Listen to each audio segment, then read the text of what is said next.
जवाद बाबर ने ये कहा कि हारिस और साइम तो बहुत अच्छे हैं, उनको पोजीशन का कोई कंसर्न नहीं, लेकिन बाबर अपनी ओपनिंग स्लॉट को लेकर बहुत ज़्यादा कंसर्न रहते हैं। इसकी क्या वजह है? देखिए, टाइम एंड अगेन हमने इसके ऊपर डिस्कशन की है। मेरे ख्याल में बाबर की प्लेइंग स्टाइल जिस तरह का है, जिस तरह की उनकी गेम है, अगर वो सर्कल के 6 ओवर नहीं खेलेंगे तो मेरे ख्याल में उनके लिए बहुत ज़्यादा मुश्किल हो जाएगा।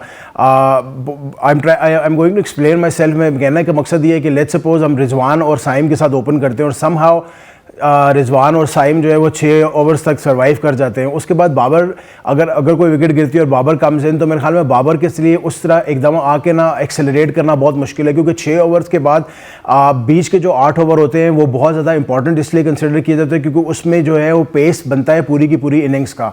तो बाबर की एबिलिटी में कोई शक नहीं है, उनके टेम्परामेंट में, उनकी क्लास में भी कोई शक नहीं, बट द पॉइंट इज कि वो जो उनके जो 6 के बाद 6 से लेके 14 तक ओवर होते हैं, 8 ओवर जो बीच के बेसिकली होते हैं, उन 6 में आपने अपनी इनिंग्स जो है ना वो बनानी पड़ती है।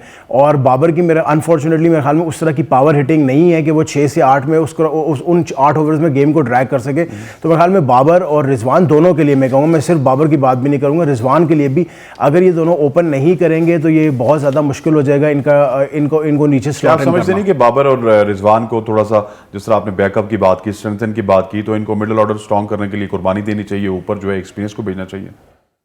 एक्सपीरियंस एज एन मेरे ख्याल में ऊपर यंगस्टर्स को बैक पार्ट भेजना चाहिए। यंगस्टर्स को देखो, बात आपकी, मैंने आपको मैं हमेशा ये बात, मिडिल ऑर्डर स्ट्रेंथन हो जाएगा। हम हमेशा से यही कहते हैं कि बाबर रिजवान आउट होते हैं, उसके बाद बैटिंग कोलैप्स हो जाती है। देखें, as a fan, as an analyst, मेरे लिए जो है ना इंटरनेशनल क्रिकेट में 160 170 रन 180 रन जो है ना वो बहुत ज़्यादा बस करते हैं कंसिडरिंग कि आपकी बॉलिंग किस लेवल की है। तो मेरे ख्याल में Rizwan and Babar, as far as our bowling is clicking, मेरे ख्याल में हम लोग 160 170 180 रन भी करेंगे तो will be very very safe. तो मेरे ख्याल में आपको ऊपर टेंकर नहीं करना चाहिए, आपको जिन लोगों को खिलाना है वो नीचे ही खेलेंगे। और मैं एक और बात, मैं जिस हिसाब से जिक्र कर रहा था स्क्वाड के बारे में, मैं इसीलिए थोड़ा सा सरप्राइज हूँ।